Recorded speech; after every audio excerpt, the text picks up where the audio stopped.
Juste avant de poursuivre l'écriture de script, donc notre premier script officiel si je puis dire, je vais juste vous montrer comment faire pour créer en fait des sortes d'animations ou d'effets spéciaux dans notre jeu de façon à le rendre plus animé et pas vide, puisqu'il n'y a pas grand chose qui bouge.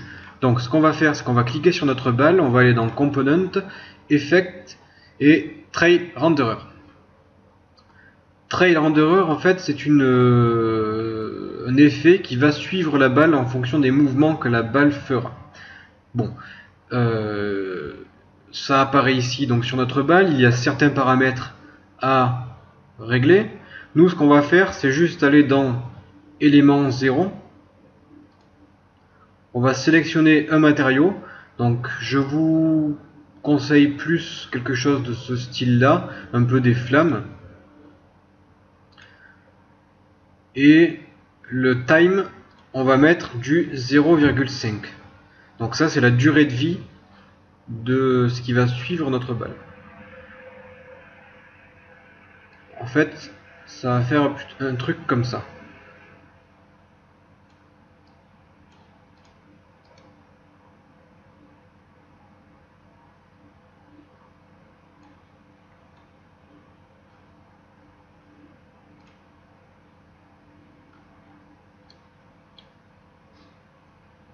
Donc là, on peut avoir un aperçu ici. Après, il faut chercher ce qui nous convient le mieux. Donc, est-ce que c'est ça? Ou est-ce que on va pouvoir trouver un truc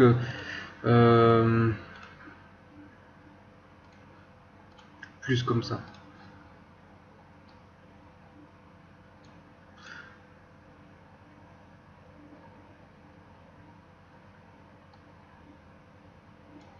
Donc je préférais l'autre. Pour le moment, je vais laisser l'autre.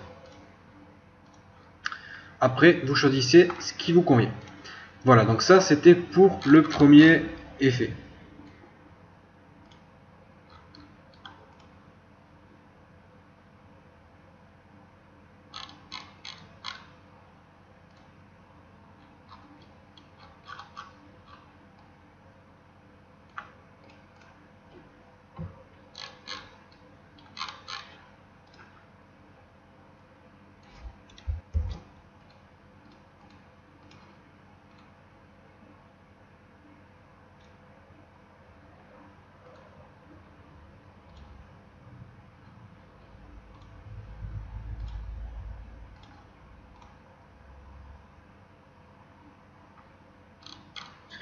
Ouais. Donc vous avez vu là, je vais enlever les collisions détection. Je vais me mettre en discret puisque ma balle part un peu en vrille lorsqu'elle tape contre le sol. Donc pour le moment, je me mets en discret. Et juste une dernière chose pour animer notre jeu, c'est que nous allons mettre en évidence la zone d'arrivée. Pour cela, on va dans Component et là on va chercher les particules. Donc c'est dans Game Object, Create Other Particle. Là, on a notre système de particules qui apparaît. On va le placer au-dessus de la zone d'arrivée. On le soulève un peu, comme ceci. Et là, on a notre système de particules ici. Alors, je vais vous présenter le nouveau système de particules de Unity, le système Shuriken, qui est tout simplement mieux que l'ancien système de particules. Donc là, on a la durée du système. On va le faire durer 3 secondes, c'est-à-dire que lorsque une particule est créée, elle est détruite après 3 secondes. Donc même 3 secondes, c'est un peu trop. On va mettre 2 secondes. La durée de vie d'une particule, 2.5. La vitesse de départ, 3, voire 2. Ouais, ça sera un peu plus lent. La taille de début, on va se mettre en 0,5. Est-ce qu'on a de la rotation? Ouais, pourquoi pas. La couleur de début, bon, pour le moment, on peut laisser en blanc. Tac, tac, tac. Particule maximale, 500. émission, donc le rate, si on le diminue, on a moins de particules, on va plus se mettre en 6. Shape, on va laisser comme ça. On a la force qui va peut-être nous permettre de modifier donc la trajectoire de nos particules. Pour l'activer, il faut cliquer ici.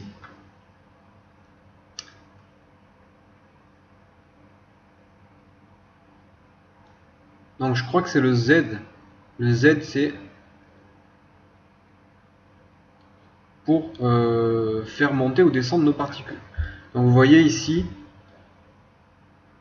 on peut modifier un peu comme ça la taille de notre cône d'émission.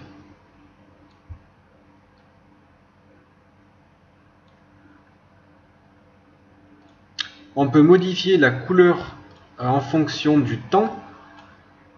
Par exemple, au début, on peut se mettre dans un rouge clair. Ensuite, à la fin, on peut se mettre dans un bleu clair, comme ceci. Donc là, on a le dégradé qui se produit. La couleur en fonction de la vitesse. La taille en fonction de la vitesse. Donc ma taille, ben, je veux que ça augmente. Donc je trace ma courbe. Au début c'est petit, après les particules grandissent. La taille en fonction de la vitesse, la rotation au cours du temps, les collisions. Donc est-ce que vous voulez gérer les collisions ou pas? Non, pour le moment pas la peine. Et puis le reste, on va laisser par défaut. Voilà, donc là on crée juste un petit système de particules au-dessus de notre zone d'arrivée. CTRL S pour enregistrer. Donc voilà de quoi animer un peu notre scène. Maintenant, ce que je vais faire, c'est que je vais me rendre dans mon éditeur de script et nous allons écrire le shot script. Donc peut-être qu'on n'écrira pas en entier tout de suite, on va voir. Je vais créer plusieurs variables. Static var.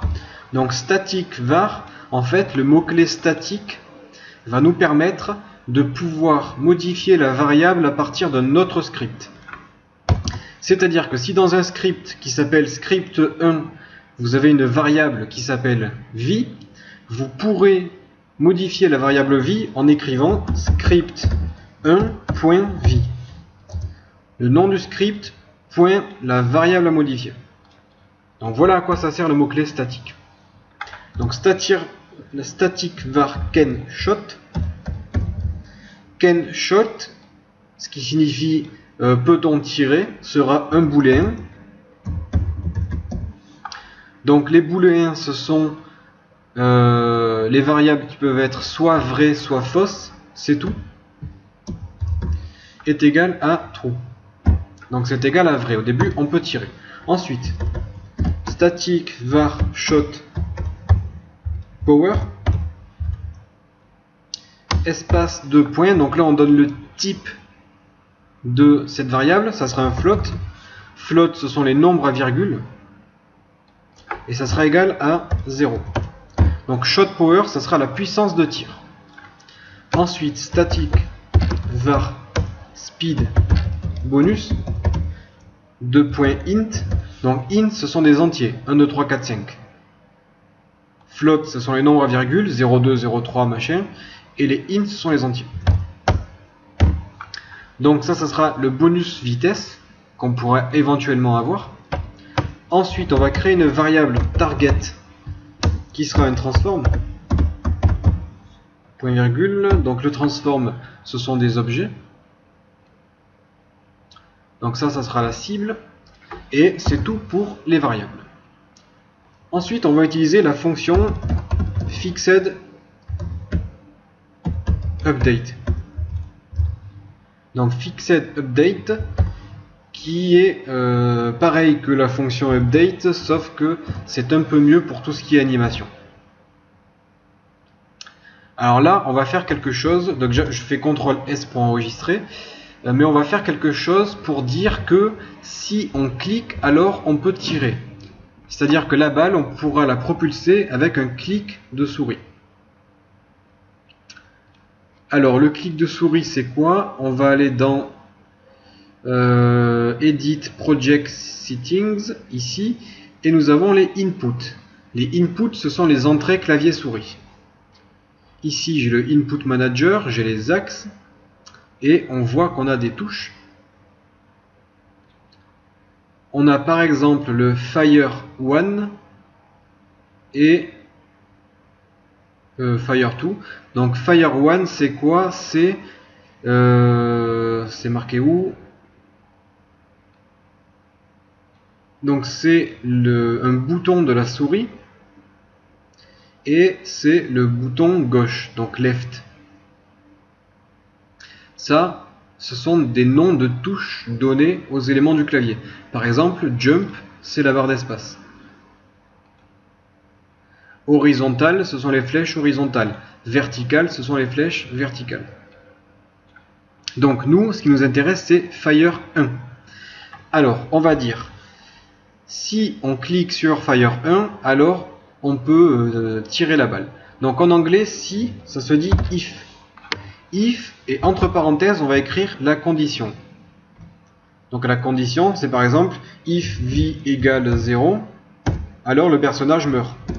If v plus grand que 10, plus petit que 10, blablabla. Donc ça, ce sont des types de conditions. Bon, évidemment, je ne peux pas reprendre toutes les bases de la programmation. Je vous invite à regarder les tutos que je vous ai indiqués sur la chaîne Formation Facile, dans lesquels vous allez apprendre vraiment toutes les bases de la programmation simplement.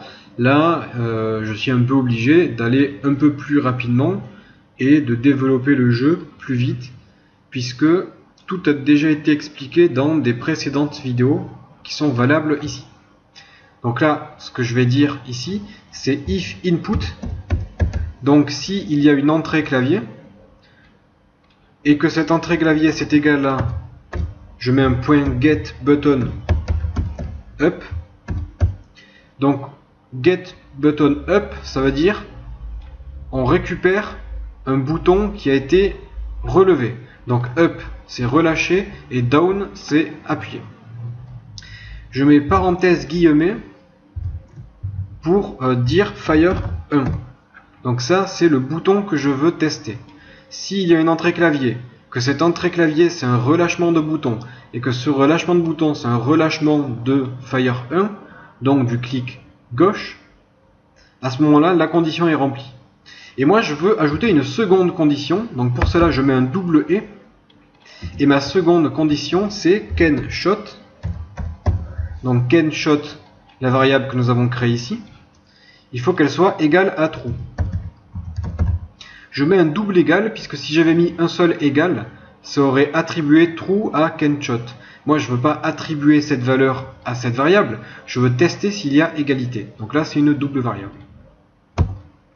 Ensuite, j'ouvre et je ferme les accolades, puisque quand on fait un test, eh bien, si ce test est réussi, à ce moment-là, on va exécuter tout ce qui se trouve entre les accolades ici.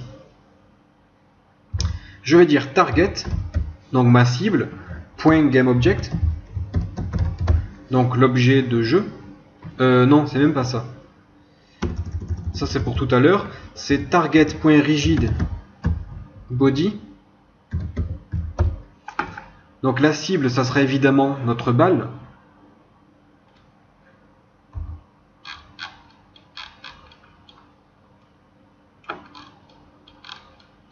Le rigid body, c'est ça. Qu'est-ce qu'on va dire? Donc là, on a le rigid body à notre droite. On va dire rigid body.freeze rotation.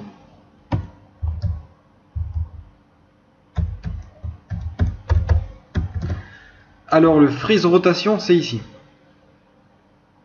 Comme son nom l'indique, ça veut dire que la rotation est bloquée. C'est-à-dire que la balle ne peut plus rouler sur le sol. Et on va dire égal false. Pourquoi je fais ça? Parce que là, c'est si je tire, donc si je propulse la balle. Si je propulse la balle, je veux évidemment qu'elle ne soit pas bloquée, sinon elle ne roulerait pas. Donc là, je désactive le freeze rotation, du coup la balle peut rouler.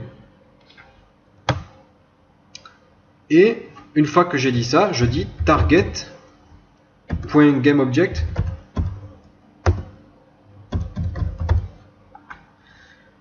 .rigidBody .velocity. Donc la velocity en fait c'est la vitesse du rigid body et je vais dire que cette vitesse est égale à, donc là je vais à la ligne pour que l'on puisse tout voir, transform direction, et entre parenthèses je vais indiquer la direction, donc vector 3. Vector 3, ce sont les trois axes, donc les trois flèches. Entre parenthèses 0,0. Donc, on va bloquer. Enfin, là, on s'intéresse ni au déplacement de gauche à droite, ni au déplacement de bas en haut, mais on va juste s'intéresser au déplacement vers l'avant. Donc les deux premières flèches on les met à 0, donc on ne s'intéresse pas à elles. Par contre la troisième ça sera égal à shot power. Donc shot power qu'on a déclaré en haut. Je retourne à la ligne. Plus speed bonus. Speed bonus qui est égal à 0, donc ça ne change rien. Par contre si jamais on a un bonus vitesse, à ce moment là on pourra l'exécuter. Donc là, je ferme deux fois la parenthèse puisque je l'ai ouvert ici, puis ici. Et je mets un point virgule. Donc là, je dis que on va ajouter une force d'une puissance de shot power. Et une fois que j'ai fait ça, je dis can shot égale false. On ne peut plus tirer. Donc voilà pour cette fonction fixed update. Pour le moment, le can shot égale false, je le mets en commentaire, au moins on pourra toujours tirer. Vous comprendrez pourquoi après. Je sors de ma fonction fixed update et là je vais écrire function let update qui est encore une fonction update mais qui est exécutée après. Là je dis if target, ça veut dire si il y a une cible spécifiée. À ce moment là je vais dire input.getAxis mouse x fois x speed fois 0.02. Non, ça je vais vous le mettre pour après. Je vais vous le mettre pour après puisque ça va nous permettre surtout de gérer la caméra. Mais bon, pour le moment, on va même pas toucher la caméra, on le fera dans la prochaine vidéo parce que sinon ça sera trop long. Tout ce que je vais faire ici, c'est dire plutôt shot power, donc la puissance du tir, plus égal, donc on ajoute ce qu'on va dire après le égal, input.getAxis mouse y.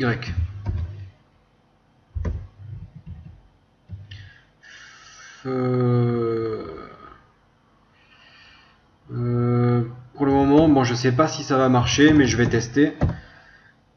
Je vais mettre fois 0,01. Alors en fait, le getAxis, ça va nous permettre de tester le mouvement de la souris, de haut en bas, de gauche à droite. Donc getAxis, là on spécifie mouse Y, donc ça veut dire de haut en bas. Et shot power sera égal à au mouvement que l'on fera avec la souris. Si on pousse la souris vers le haut, shot power augmentera. Si on tire la souris vers nous, shot power diminuera. Par contre, comme on peut faire modifier la variable shot power, on va dire if shot power plus petit que 0, à ce moment-là, shot power égale 0. Donc si jamais shot power est plus petit que 0, on le remet à 0 pour pas qu'on puisse avoir de puissance négative. Je copie ça et je le colle en dessous. If shot power plus grand que 25, donc 25 c'est la limite que je fixe, donc la puissance maximale, shot power est égal à 25. J'enregistre, on regarde s'il y a des erreurs, donc là c'est probable qu'il y en ait. Non, même pas. On n'a aucune erreur. Mon script, il est où? Shot script, j'ai où ma caméra? Elle est ici, main caméra, j'ai le shot script. Dans le target, je vais mettre ma sphère. CTRL S. J'envoie la lecture du jeu.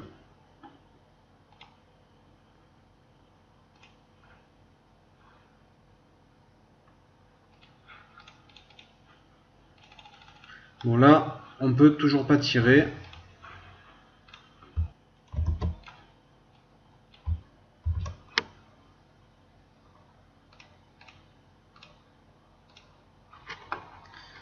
Donc ce que je vais faire, c'est que je vais dire shot power est égal à 10. Je mets cette ligne en commentaire.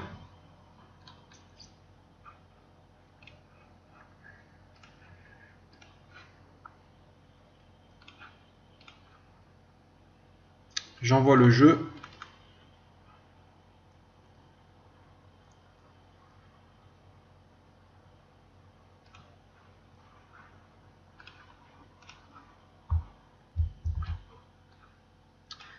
Je vais vérifier sur une des scènes.